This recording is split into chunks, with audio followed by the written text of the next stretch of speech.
Hey champions, it is Friday. Sorry I missed you yesterday. The day kind of got away from me. I put this up on Patreon, but I was doing something really cool in the morning and I didn't have the opportunity to do my vlog. So I did a site visit for a potential location for the championship. Things are looking good and we'll have more announcements coming soon. We just want to lock everything in first. We're trying to do that as quickly as possible so that you have an opportunity to make sure you can set aside time and travel and all those type of things to make your way to the championship, because it's gonna be worth it. It's gonna be so worth it. And the venue we got is or fingers crossed we will be getting, is just an amazing space. So everything's kind of coming together. We're just putting together the last little details. And then we'll be making announcements, getting things ready for you to start signing up. So I'm really excited about that. But that did come with the cost that yesterday there was no vlog. So I'm sorry. Besides that, not a whole lot else going on. I know Steve-O at Heads or Tails did their live stream last night. I was actually just watching it. It was cool gameplay, a lot of great conversation at the end.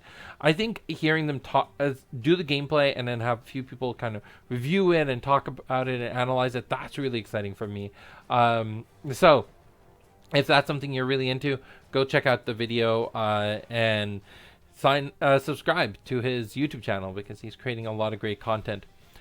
So that's what happened on that end. The other thing that I wanted to touch on is the sleeves. What happened to that? Because we were talking about it, but then all of a sudden we went quiet for a while. So we do have an official winner. The winner for the sleeves are going to be the card backs turned into sleeve format.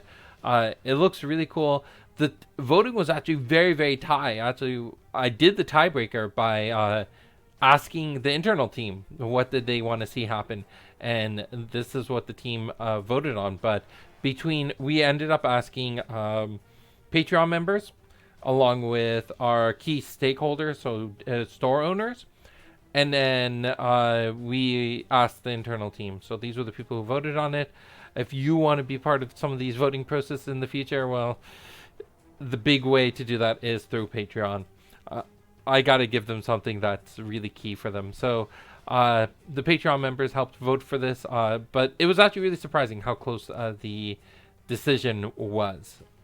I'm really excited about this. I've been really wanting to make Genesis sleeves for a long time, so I'll reach out to the manufacturer and start that process very soon. And I'll give you more details as that comes about. All right. That being said, everything aside, we are talking about let's do our card spotlight, and that is Demon Scrolls. The HG Sahas card that just did not see as much play as I was hoping it would. This card, when the HGs were first launched in the game, all the other HGs saw a lot of play. We ended up Angel Retribution, entire deck around it.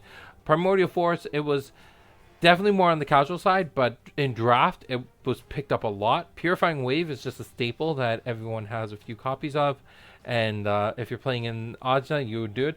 But Demon Scrolls, a lot of people tried to run it, and it never happened. So we'll talk about why it didn't work, what I learned from that, and how we'll design cards in the future.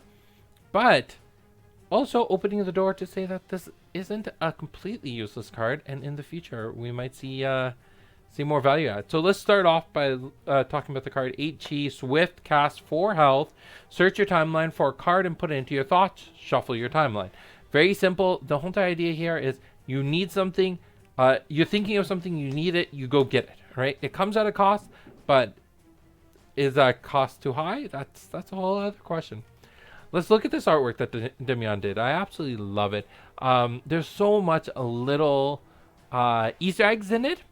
So I'll start pointing these out because the card's been out for a long time. If you didn't know these Easter eggs, then that's okay. Hopefully you learned them here, and then you can share the word with your peers and seem super knowledgeable about the game. So first off, we got the Chaos symbol very close to Rain's hand there. So it is Rain reading the book, the scrolls. You got the Chaos symbol that's very close to that, just on the left. And then on the right, you have the Axon symbol. But then something else you can see are little wings, and that's a tie-in to the older artwork. So let's look at the old artwork. If you know the lore for Genesis, you know there were 5 ancient creatures that ruled the world.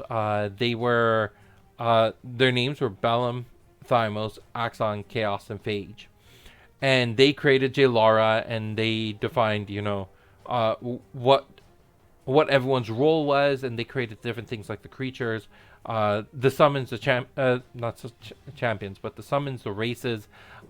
They brought intelligence to the world. They did a lot of things. Uh, they created a lot of the universe. So these scrolls actually have the symbols of all the ancient ones and a little note on how the ancient ones may have looked in those days. So we see the 2 closed cases for the demon scrolls there, the one with the Axon symbol and the Chaos symbol. And with both of these, you see little descriptors. So the Chaos symbol has feathers, the Axon symbol has a little snake. Above that, you can also see this winged creature show up. And that is, let me just double check here, but I'm pretty sure that one is Thymos. Well, I'm looking this up. See if you can find the other one. So above Chaos, yes. So there's the winged creature on the scroll above Chaos, and you can see that there's a Thymos symbol on the sheet as well in 2 spots. And then to the right of Chaos, you see that there is this half circle of feathers, and then this little dragon type shape. And then beside that, you see the Bellum symbol. And then on the page underneath the Bellum page, you see this almost reptilian-like wing, bat-like wing. And then on this sheet, you'll also find the Phage symbol. So go find all the symbols. Go find all the creatures. It's really cool, the little details that are put in here. Also, this artwork in particular is done by Ramiana, and all artworks done by Ramiana have her signature on it. So have some fun trying to find that signature. I love the little details she put into this. This is by far one of my favorite Easter egg artworks. It's not the one that I'd print out and put on my wall, but it's definitely one that I will share on how talented and skilled the art team is to create a wonderful piece, but one that if you spend some time reading the lore and really understanding things, you'd appreciate this piece even more.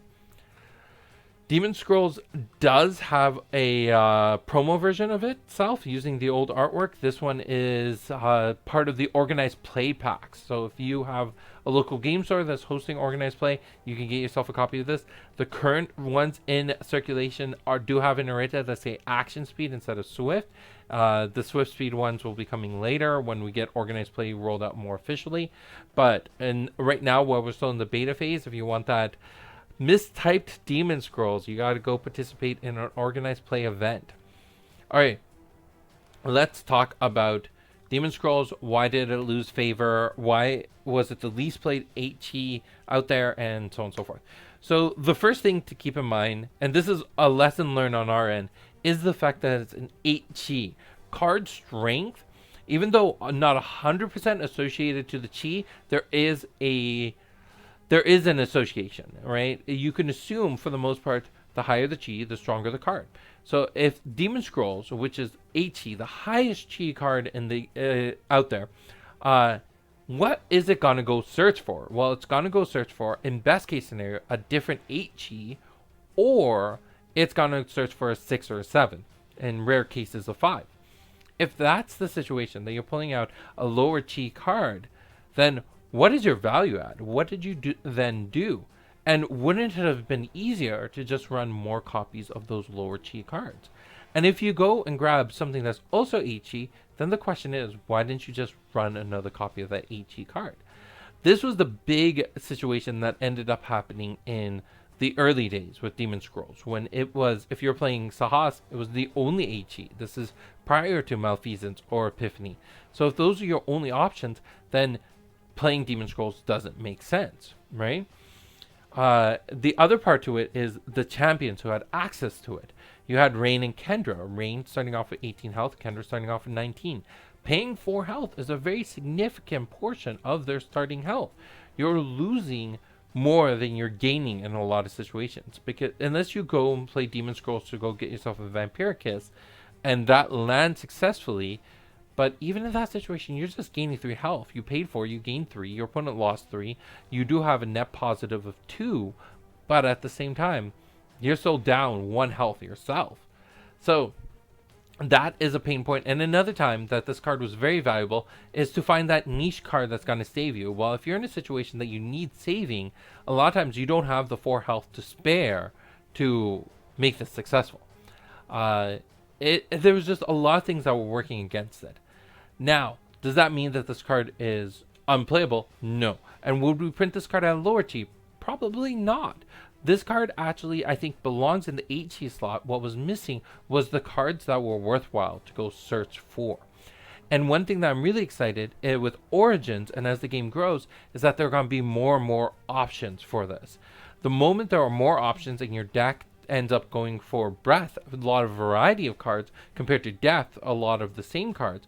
Once you're running a lot of different cards, having the right card at the right time can be very valuable. And that's where Demon Scrolls can really add in. Because we already talked in a previous video about Cog Restrict, and how with Cog Restrict, that one of the big issues with it was it became predictable. Everyone knew that if I did something and my opponent paid 17 aura, they're either Chrono Walking or they're going to play Cog Restrict.